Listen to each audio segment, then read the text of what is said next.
Wir schreiben das Jahr 2017. Ein Mann sitzt in einem Flugzeug. Er hat sein Ticket bezahlt, seinen Platz eingenommen und er will einfach nur nach Hause. Doch der Flug, der ist überbucht. United Airlines braucht 4 Sitze für eigene Mitarbeiter. Per Zufallsprinzip wird entschieden, wer das Flugzeug wieder verlassen muss. Das Los trifft ihn. Er weigert sich. Er ist Arzt und hat am nächsten Morgen einen Patienten. Was dann folgt, wird von Dutzenden Passagieren mitgefilmt. The doctor at the center of that shocking airplane incident. Security-Mitarbeiter des Flughafens werden gerufen. Sie greifen ihn, zerren ihn aus dem Sitz, schleifen ihn den Gang entlang, während er schreit. Das Video geht innerhalb weniger Stunden viral. Hunderte Millionen Menschen sehen es und können es kaum glauben. Das ist die Geschichte von Flug 3411. Der Grund für das ganze Desaster? Überbuchung. Wieso dürfen das Airlines legal und wie funktioniert dieses System? Genau darum geht's jetzt. Um bei den Grundlagen zu starten, was ist erstmal dieser Begriff Overbooking? Um dieses Thema besser zu verstehen, wollte ich mit jemandem sprechen, der sich damit auskennt. Dafür habe ich Professor Dr. Yvonne Ziegler kontaktiert, eine Professorin für Betriebswirtschaft mit besonderem Schwerpunkt bei Luftverkehrsmanagement, die mir die wichtigsten Fragen beantwortet. Overbooking heißt Überbuchung von Flügen. Und wie Sie schon richtig gesagt haben, werden für ein Flugzeug dann mehr Sitzplätze verkauft, als eigentlich verfügbar sind. Der Grund dahinter ist eigentlich ziemlich simpel. Airlines wissen, dass ein gewisser Prozentsatz nicht zum Flug erscheinen wird. No-Shows nennt man das. Leute, die ihren Flug verpassen, kurzfristig umbuchen oder trotzdem einfach so nicht erscheinen. Und solange der Sitz leer bleibt, verliert die Airline Geld. Ein leerer Sitz im Flugzeug ist nämlich anders als ein leerer Tisch im Restaurant zum Beispiel. Den kann man nicht nachholen. Der Flieger hebt ab und der Umsatz ist weg. Also haben sie das System einfach umgedreht. Statt Verluste zu akzeptieren, kalkulieren sie einfach aktiv No-Shows mit ein. Mit Algorithmen, historischen Daten und Buchungsmustern. Je nach Route, Saison und Tageszeit wird ganz genau berechnet, wie viele Tickets man zusätzlich verkaufen kann. Das hat wenig mit Spekulation zu tun, das ist wirklich Mathematik. Das Problem entsteht nur dann, wenn diese Rechnung nicht aufgeht, wenn ausnahmsweise wirklich alle zum Flug erscheinen. Und genau da steht man am Gate am Flughafen und hört diesen Satz, den niemand hören möchte. Der Flug ist leider überbucht, obwohl man ein gültiges Ticket hat und natürlich auch bezahlt hat. Das passiert häufiger, als die meisten denken. Pro 100 verfügbare Sitzplätze werden laut Experten 150 Tickets verkauft. British Airways gab zu, dass in einem einzigen Jahr ca. 500.000 zu viel verkauft werden, sodass 24.000 Passagiere auf andere Flüge umgebucht werden mussten. Also unglaublich viele Sitzplätze zu viel, natürlich um den Umsatz der Airline zu maximieren. Wie hat das alles aber begonnen? Zurück in die Nachkriegszeit. Der Zweite Weltkrieg ist gerade vorbei und plötzlich will jeder fliegen. Die Mittelschicht wächst, die Wirtschaft boomt und das Flugzeug wird vom Kriegsinstrument zum Symbol der modernen Welt. Der Luftfahrtmarkt ist zu dieser Zeit streng reguliert. Ticketpreise werden von der Regierung festgelegt und die meisten Tickets sind problemlos erstattungsfähig.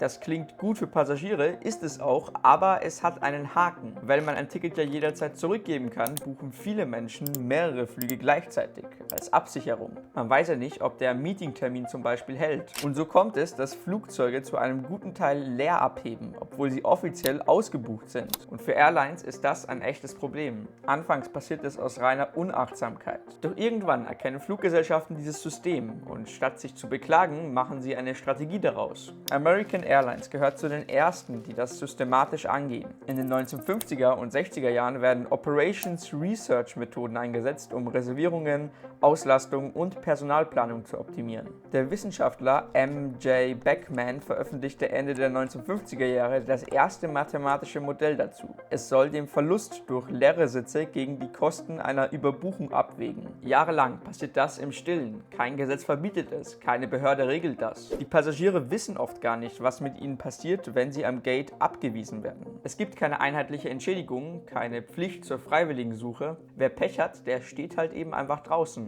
Das ändert sich erst, als der Druck zu groß wird. 1978 greift das Civil Aeronautics Board in den USA ein und schreibt ein sogenanntes Auktionsprinzip vor. Bevor jemand unfreiwillig von einem Flug ausgeschlossen wird, muss es eine Freiwilligensuche geben. Menschen, die bereit sind, gegen eine Entschädigung einen späteren Flug zu nehmen. Ein kleiner, aber wichtiger Schritt, denn so hatte der Passagier zum ersten Mal überhaupt irgendein Mitspracherecht. In Europa dahingegen dauert es noch etwas länger. Erst 2005 tritt die EU-Verordnung 261/2004 in Kraft, die einheitliche Ausgleichszahlungen bei Nichtbeförderung vorschreibt. Je nach Streckenlänge zwischen 250 und 600 Euro. Seitdem ist Overbooking zwar immer noch legal, aber es hat einen Preis. Wie funktioniert das aber genau? Woher weiß eine Airline, wie viel Prozent wirklich nicht zu einem Flug erscheinen? Die Airlines haben sehr ausgeklügelte Revenue-Management-Systeme und im Prinzip wird für jeden Flug, der abgeflogen ist, immer erfasst, wie viele Passagiere waren gebucht, wie viele sind dann gekommen am Ende. Und diese ganzen Daten existieren für alle Flüge für jeden Tag, für mehrere Jahre. Und das heißt, daraus entwickelt das System dann auch Prognosen für die Zukunft. In der Regel gucken dann trotzdem nochmal Menschen drüber, denn es gibt immer auch Sonderereignisse. Das können irgendwelche Sportereignisse sein, wie die WM oder Olympia oder auch die Schulferien, je nachdem wie die liegen, die natürlich dazu führen können, dass das Reiseverhalten dann sich verschiebt oder anders ist. Wenn es aber dann vorkommt, dass wirklich mehr Leute erscheinen, als es Sitzplätze gibt, hat die Fluggesellschaft ein Problem. Das Erste, was die Airline dann macht, ist, dass man so ein sogenanntes Voluntary Denied Boarding anbietet. Das heißt, man sucht Passagiere, die freiwillig vom Flug zurücktreten und dafür natürlich eine Kompensation bekommen. Sie werden in der Regel auf einen späteren Flug umgebucht und bekommen dann eine weitere Entschädigung, also meistens ein Gutschein oder ein Travel-Voucher, aber oft auch, je nachdem, wo man sich gerade befindet, nochmal eine Hotelübernachtung oder Essensgutscheine. Also die Statuskunden sind ja Vielflieger bei der Airline, also das ist vielleicht auch irgendwie logisch, dass man bei diesen treuen Kunden dann die natürlich bevorzugt mitnimmt und natürlich aber auch, sagen wir mal, die Passagiere, die besonders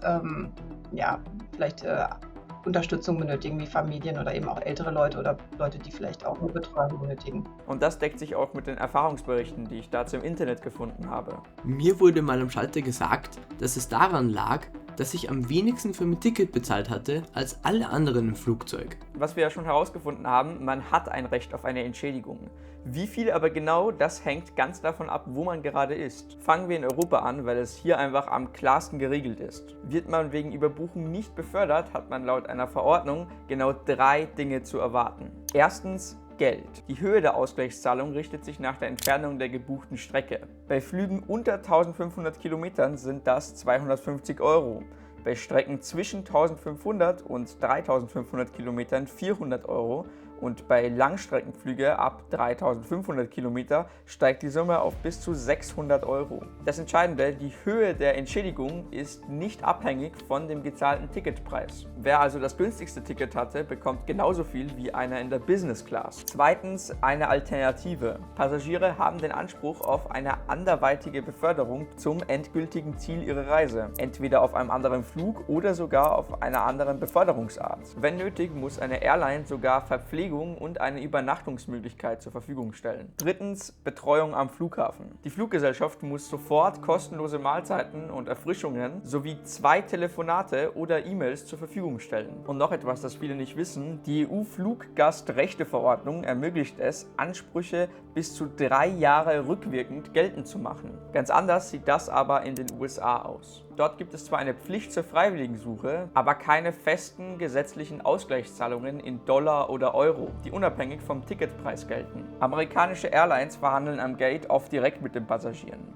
Gutscheine, manchmal Bargeld. Wer nicht freiwillig geht und trotzdem ausgewählt wird, hat zwar Ansprüche, jedoch weitaus weniger als in der EU. Übrigens machen das nicht nur Airlines. Auch in der Hotellerie ist das eine gängige Methode, um den Umsatz zu maximieren und leere Zimmer zu vermeiden. Genau daher kommt der Begriff Walking a Guest. Das bedeutet, dass ein Hotel die Reservierung eines Kunden nicht aufnehmen kann, weil es überbucht ist. Das Hotel verlegt den Gast daraufhin in eine andere, gleichwertige Unterkunft. Ein weiterer wichtiger Punkt, den es anzusprechen gilt, ist die Umwelt. Dieser Statistik zufolge macht der Flugverkehr rund 4% der gesamten Treibhausemissionen in der EU aus. In diesem Fall ist Overbooking nämlich richtig schlau. Die Airlines rechnen ja auch selber aus, dass wenn Overbooking nicht da wäre, dass sie wirklich eine ganze Anzahl zusätzlicher Flüge auch durchführen müssten, was für die Airline teurer ist, aber was auch für die Umwelt nicht so schön ist. Also von daher denke ich, ist das System eigentlich schon ganz gut etabliert.